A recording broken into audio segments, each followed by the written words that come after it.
Aris.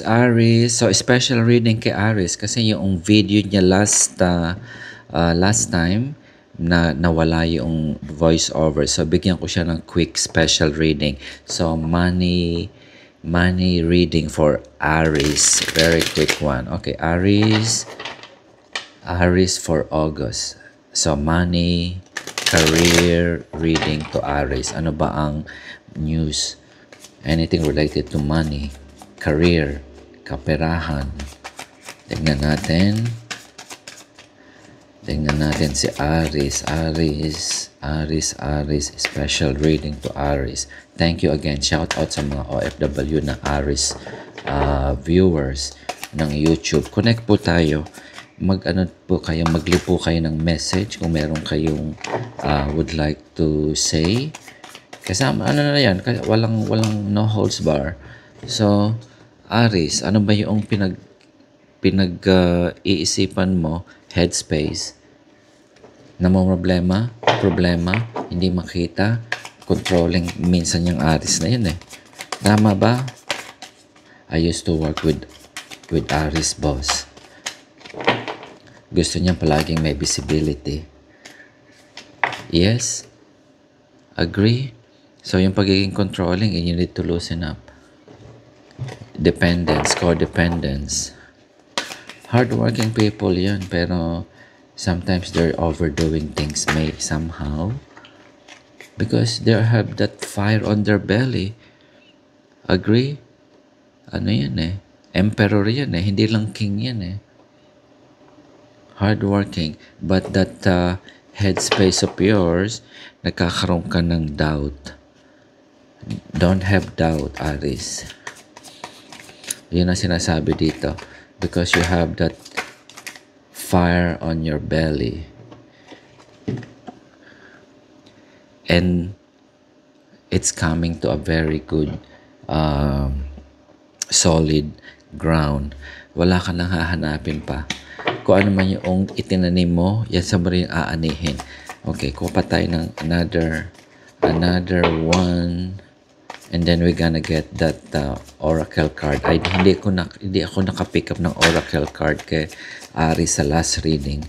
So, babawi ako kay Aris. So, money reading. Tignan natin for August. August, yung mga project na pinagkakaabalahan, trabaho, career, promotion, kaperahan.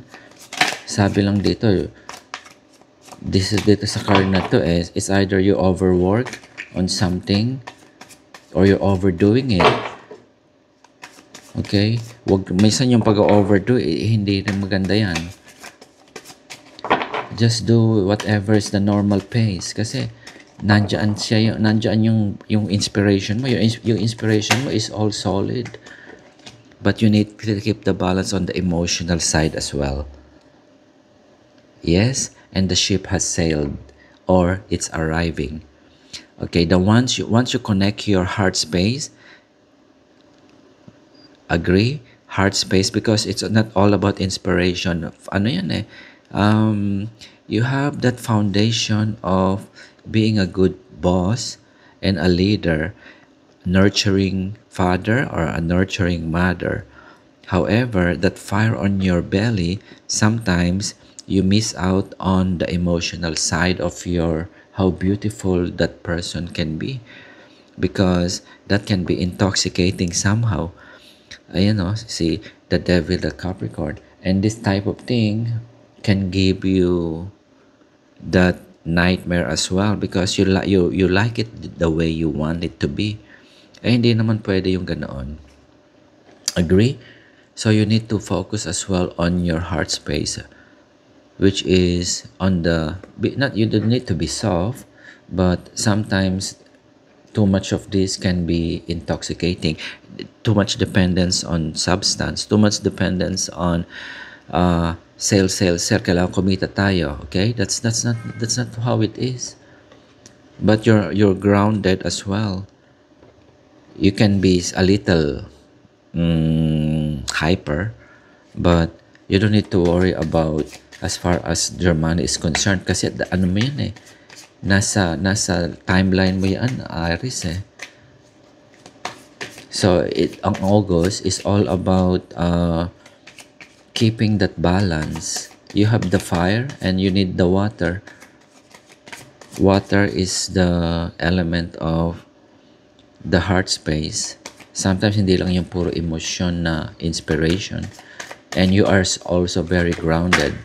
Kuha lang ko na isa. Okay, this one. Yes, ito na yung sinasabi. So, if you keep that element of the fire and the water, and then there's no need to worry. You have the solid foundation here. Ayan na yung hinahanap mo sa negosyo.